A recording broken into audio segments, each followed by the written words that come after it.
What's up? I'm Tyler. And I'm Dakota. And this is the Bourbon and Business Podcast, where we interview successful businessmen and women to let you in on why success doesn't have a single formula to follow. We also have a little bourbon tasting along the way, because why not? Why not? So guys, please enjoy this episode and let us know your thoughts at Bourbon and Business Podcast on Instagram.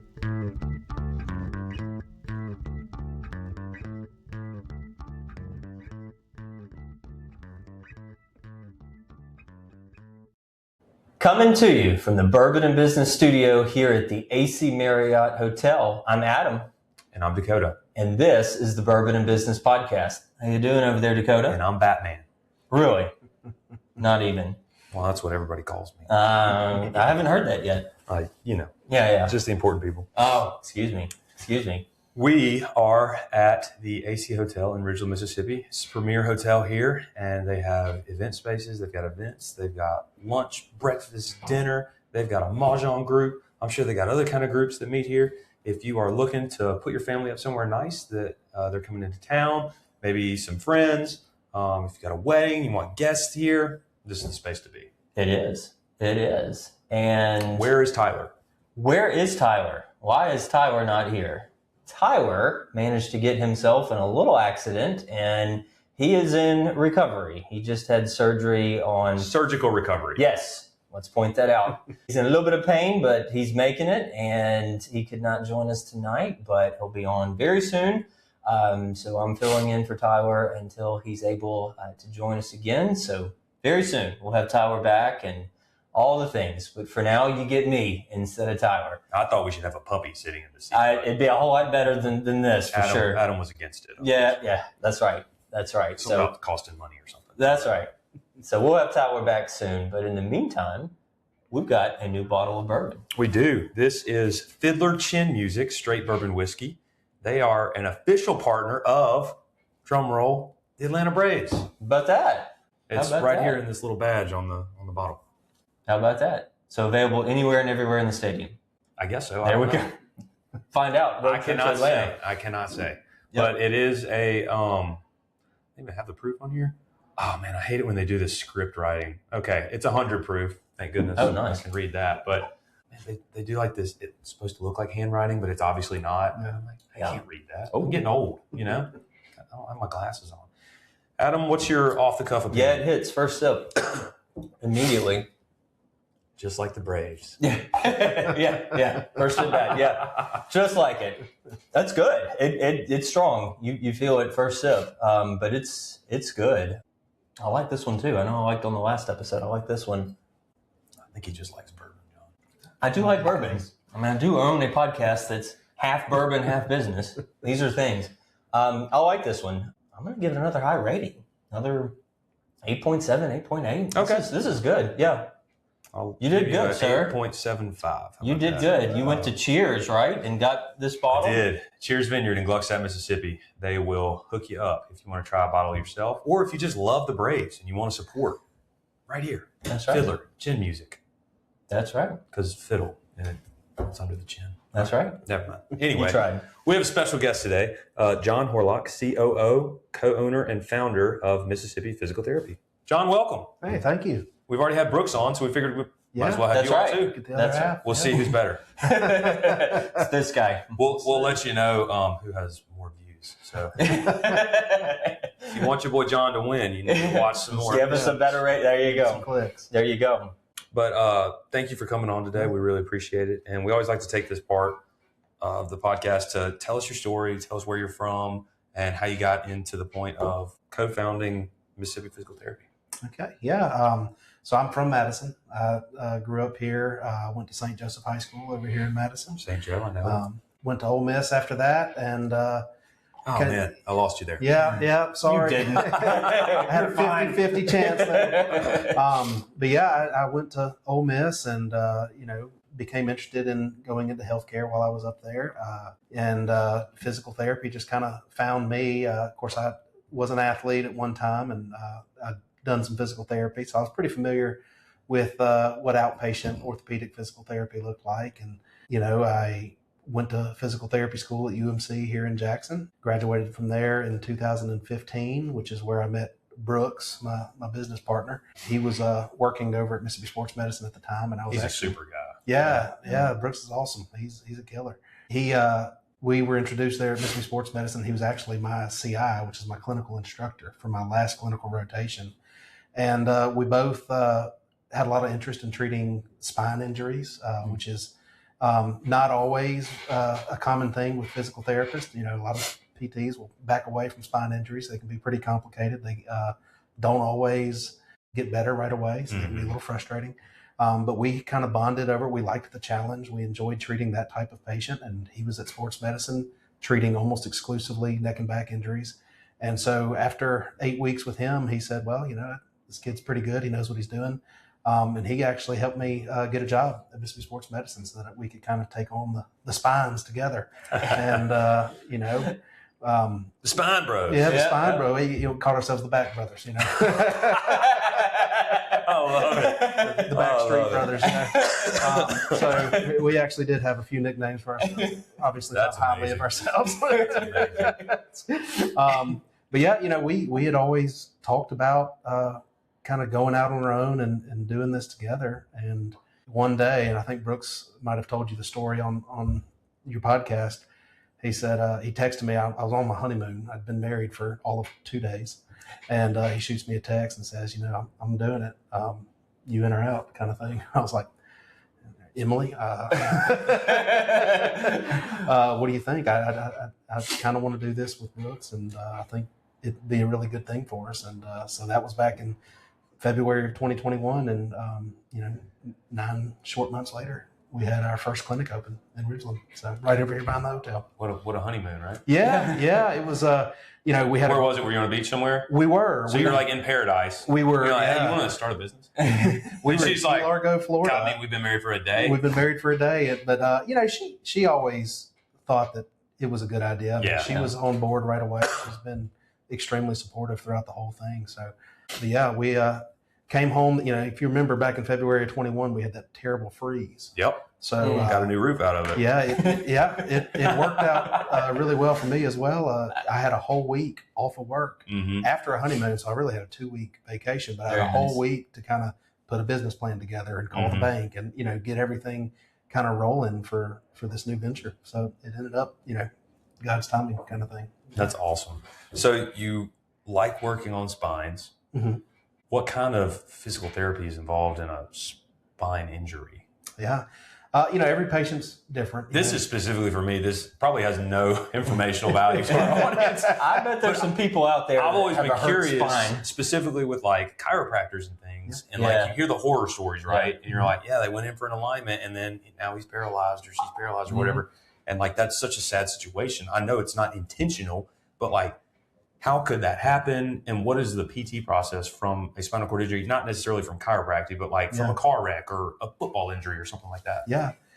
So the first part of your question, how does that happen? How does someone become paralyzed or have a stroke on a chiropractic table or anybody's table that's doing cervical manipulations? There's an artery in our neck called the spinal vertebral artery. Okay. So I'm familiar with that one. That's my favorite one. It offers a lot of blood supply to the brain. And some of us, not many, maybe 1 in 15, 1 in 20 people have a slight malalignment of the cervical spine.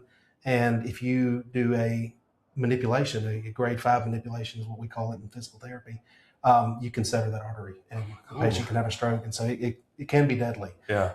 So it should never happen. There are different tests that we do that can rule in or rule out that type of deformity in that artery. But again, accidents happen. So, I don't do very many thrust or grade 5 high velocity manipulations in the cervical spine for that reason. It's just the reward is not worth it. So you can go to a chiropractor and just not have that specific thing done, right? Yeah. You can say, I'd rather you not crack my neck. And it's, again, for most of us, it's completely safe. I mean, I pop my neck, I self-manipulate all the time. For most of us, it's completely safe, but there are certain occasions where it can turn into something really bad. Gotcha. The second part of your question, how do you treat the spine? Well, that's case specific, right? We're all so different. If you've got back trouble, it could be anything from a bone spur to a disc herniation to an instability issue that we call a spondylolisthesis. You could have a pars fracture. You could have just a bad Adam, are you writing this down? You got it. Thank word you. for word. I And appreciate spelling that. it all correctly. I'm sure I'm costing us a bunch of viewership. Going down. Just I was like, this guy. Man. differential diagnosis. I'm done with that. But You know, half the words he's saying. a lot of times it's, especially in people our age, it is an issue with the discs, and you have that initial injury, which causes inhibition in some of our deeper muscles in the back. So it's really just a muscular imbalance issue. So Gotcha. we got to find a way to correct that imbalance, get a little bit stronger maybe. And So funny you say that, because I had a couple of instances where I like bent down to pick something up and my back caught. Yeah. And I was like, man, my yearly physical's coming up. I'm going to go tell my doctor. And I was like, Doc, I got this thing. Like, what do you think? You think it's like a disc or something? And he's like, honestly, Dakota, I think you need to get a little stronger. Yeah. And I was like, dang, bro. Yeah.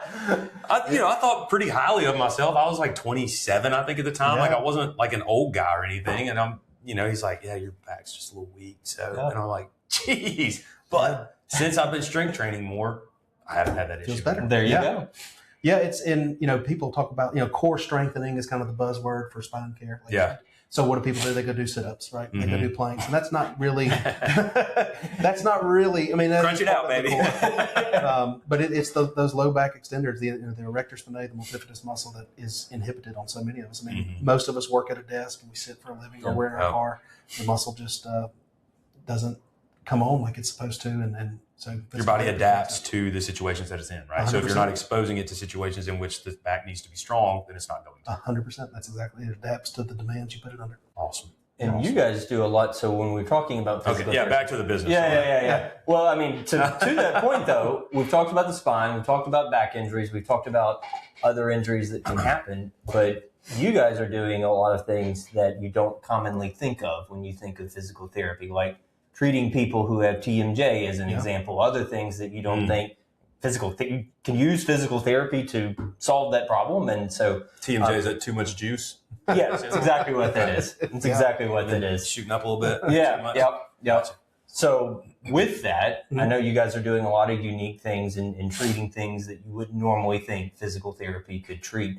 What's that like, and helping people just live without pain, especially for things like TMJ that ruins their life and causes them a lot of pain and causes problems? Like, what is that like, and what are some of the unique things that you guys are treating that perhaps you don't think of for physical therapy? Yeah.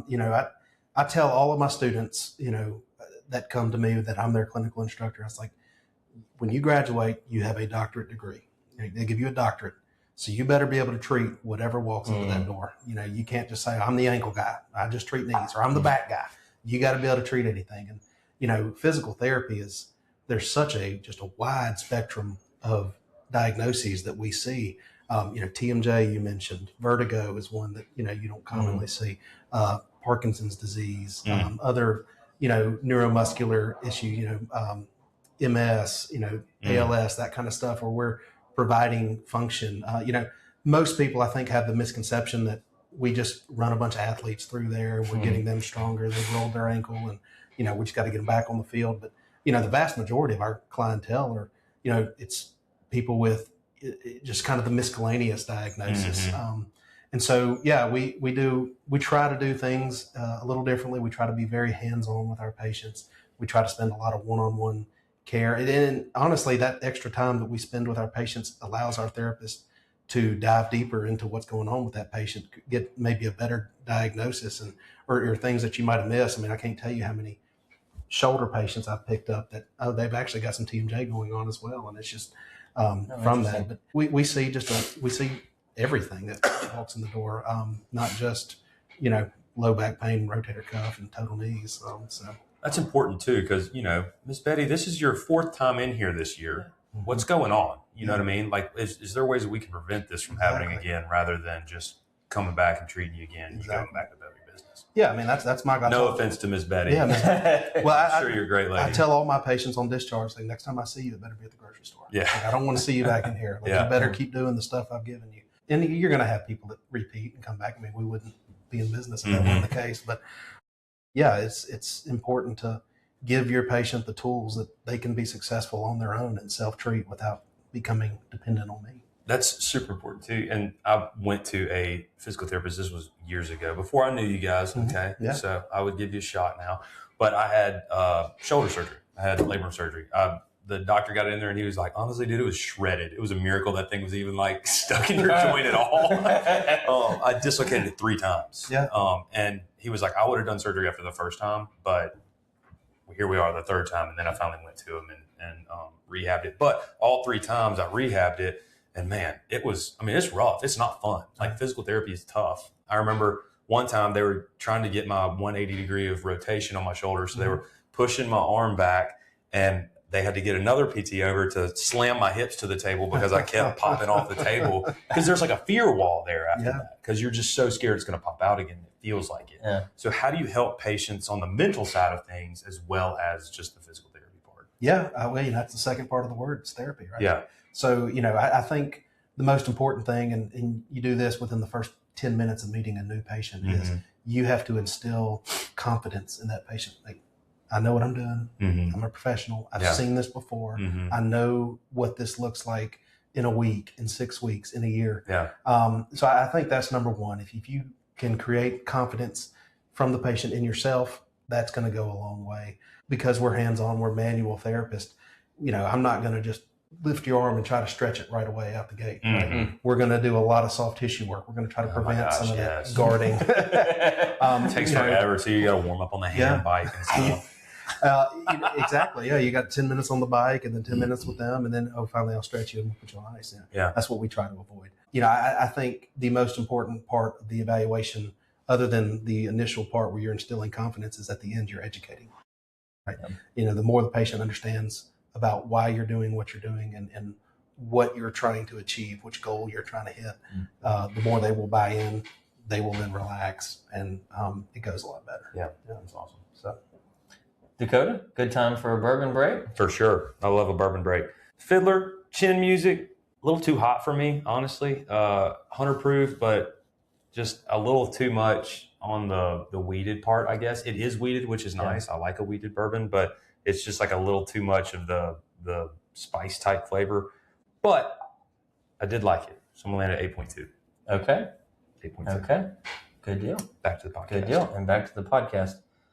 Well, we know there's a lot of changes in healthcare generally, and obviously in physical therapy, changes in care, changes in just healthcare, just in general, just the structure. What are you guys seeing? How are you adapting to all of the changes? And what's next? Yeah, it's healthcare is not unlike any other business. It is ever changing, ever evolving. I think if you turn the news on, what you see the most is insurance. The insurance companies are denying more claims. They're decreasing our rates. That kind of thing. And so that's been a big driver in how I think healthcare is provided. I also think that you're seeing more and more, especially physician groups and hospitals, being bought up by private equity companies. Yeah. Right. Yeah. So, easy cash flow predictor. Exactly. Yeah. I mean, healthcare is it's a pretty good business model, right? There's always going to be more patients than providers. You're always going to have, a product to sell. And I think not that private equity is a bad thing. I think injecting, a cash flow into a healthcare system, you're going to draw more providers in, you're going to be able to help more people. But there's also a less personal touch with that, right? Private equity is going to want to see more patients, more units, order more tests. Let's, do more referring out, referring in, whatever. And so, I do think healthcare, better or worse, whatever, it's driven by, the almighty dollar bill in a lot of ways. And so, which is, it's different. It's kind of sad for me. I would think if you asked any doctor, physical therapist, occupational, whatever, why did you go into medicine? They would say to help people, not to make money, right? And it's even though there is money to be made in healthcare, that's not why most of us went into it. We want to be able to help our patients and serve our patients to the best of our ability.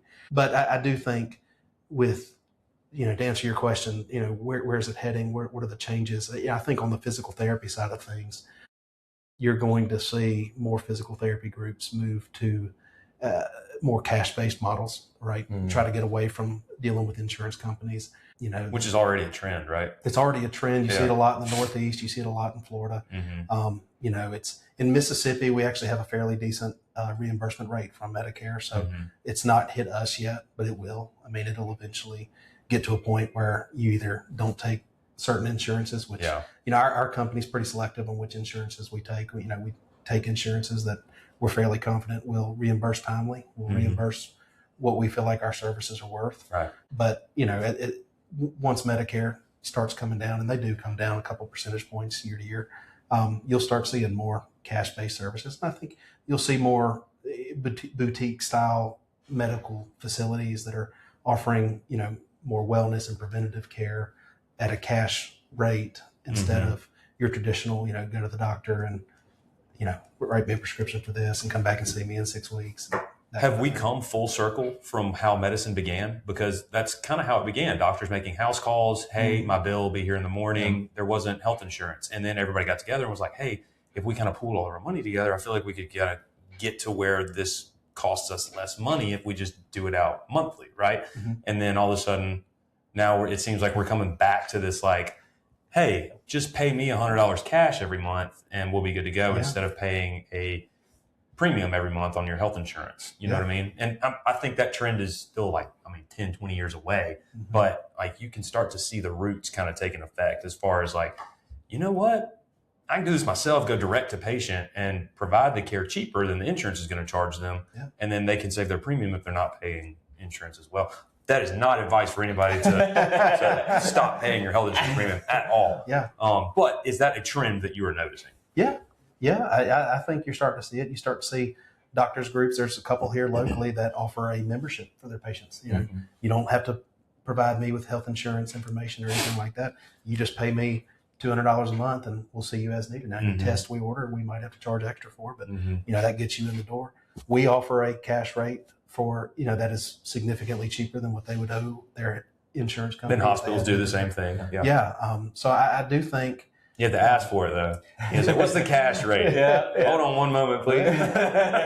We'll offer it, right up front. I mean, if we, if I saw your insurance and I say, oh my gosh, Dakota, you have an $8,000 deductible. We won't get anywhere close to that. So we can either eat into that deductible that in all likelihood, hopefully you don't hit, or you can pay this cash rate at 75% of what you would pay your insurance. I might end up saving you several $100s. So we try to do that on the front end. We verify all of our patients' insurance on the front end and at least, give them the opportunity to make a choice. That's awesome. An informed patient is a good patient. That's right. That's right. It goes back to the education part of it. If they feel like you care, they're going to buy in better and they're going to keep coming. And on the business side of things, you guys now have multiple locations. Did you read my note? Maybe. Stay off my paper. Well, do you want to ask the question then? No, you already started. Okay. Go ahead now. Okay. Since you have multiple locations and growing, what's that like? Because we've got obviously a lot of listeners that are starting a business, growing a business. Maybe they're looking to have multiple offices or locations. What have you learned along the way? What's that like to have all that payroll and rent or building ownership or whatever it may be in multiple locations? It's been challenging, certainly. I mean, we've grown pretty quickly. I mean, we've done 3 clinics in less than 5 years. It's exciting. I mean, there's the challenges, even though we have 3 offices that use the same software and we train everybody the same, they're all completely different. I mean, the patients they see are different. The staff is completely different. So, it's a challenge. When we went from 2 to 3, it amplified the challenge, right? There's only me and Brooks. So we can't play man-to-man defense anymore, right? So one of the things we've learned is you have to hire really good people. You have to train them in the way that you want things done. You have to have them buy into your culture and into your mission and make sure that, they're on the same page with you and that they're going to do the job you're asking them to do. That's been the biggest thing we've learned is we can't do everything. We have to delegate. You have to find people that you can trust. And so once you kind of learn what you're looking for, which took us probably a year or 2, that becomes easier and you start hiring better people that fit your model. My management style has changed a lot. I'm not just managing 4 people in 1 clinic, but I'm managing 29 people across 3 clinics. So my communication has to be better, have to be more clear with what I want. I think that's really important. But the biggest thing, we've learned is that no matter how hard you try to make everything the same across the board, it's going to be different each time you open a location. There's going to be new challenges. You're going to have new things. So you just have to be flexible. And you have to understand, like, when you open that new clinic, it's going to be just like that first year in your first clinic. Like, the money's going to go out. And you get to watch it go out. And then, it'll eventually come back. But they say when you're trying to lose weight, don't look at the scale every morning. When you're trying to make money in a business, don't look at the bank account every day. That's bad for you. Amen. That's true. That's so true. So true. Very true. So you just have to you have to get comfortable with the fact that the money's going to go out, and then it will eventually come back to you. And you have to be comfortable having difficult conversations with your staff, and you have to be comfortable moving on from someone if it's not working out. Just those kind of things, the things that we've learned along the way. Awesome. Well, John, we appreciate you coming on today. I appreciate you Thank guys. you so much It's been a blast. for being here and for sharing your insight. We really appreciate it. What's your take on the bourbon? Man, 10 out of 10. It's great. 10 out of 10? Yeah. Okay. I'm a Braves guy, so I'm gonna give them Definitely influences this. I'm gonna give them an that- extra that- point. Yeah. Just for being in the Atlanta Braves organization. It's good. It's hot. I mean, it's real spicy on the front end. I do like you said, it's a wheated bourbon, so it's got kind of that mellow aftertaste a little bit. Yeah, I would drink it. It's good. There you go. Very good. 10 out of 10. Adam, what's that average? That's right up there. I forget our other numbers, so I'll do some Tyler math here. 8.75, 8.2 out of 10. Yeah, we're right. 9 point something for sure, as Tyler would Not tell bad. us. Okay. Yeah. So There you go. Yep. Well, we'll end at a 9.0 Perfect. for the Fiddler Chin Up music, whatever it's called. Fiddler That's right. Chin music, straight bourbon whiskey, partner of the Atlanta Braves. And available at Cheers Vineyard. Yes, in Gluckstadt, Mississippi. John, say somebody's like, man, I got a crick in my neck. I've had it for 20 years. I got to get rid of this thing. How do they get in touch with you? Yeah, they can contact any of our clinics. They can go to our website, msphysicaltherapy.com. You just contact. You can call the phone number. You can make an appointment online. We in Mississippi have direct access now. So depending on what your insurance is, you can actually walk in off the street and see one of our really good physical therapists, and they'll have you fixed up in no time. Crick in the neck's actually a really easy fix. So if that's the case, Awesome. 1 to 2 sessions, you can be good. Tyler, if you're listening to this, which I hope you are, This is who you need right now. this is next step. Okay. Yes. Yeah. Well, John, thank you so much for coming on today. And to all our listeners out there, have you streamed this podcast, please give us a like and a rating, preferably 5-star rating if possible. If 4 stars, I guess that's okay. We'd appreciate any comments, though, that you have, good or bad. And follow us for more, and we will see you next week. Hope you guys enjoyed this episode. If you have any feedback or would like to be featured, reach out to us at bourbonandbusinesspodcast@gmail.com. Or find us on Instagram at Bourbon and Business Podcast. Thanks again for listening. Follow us for more content and info on the next episode.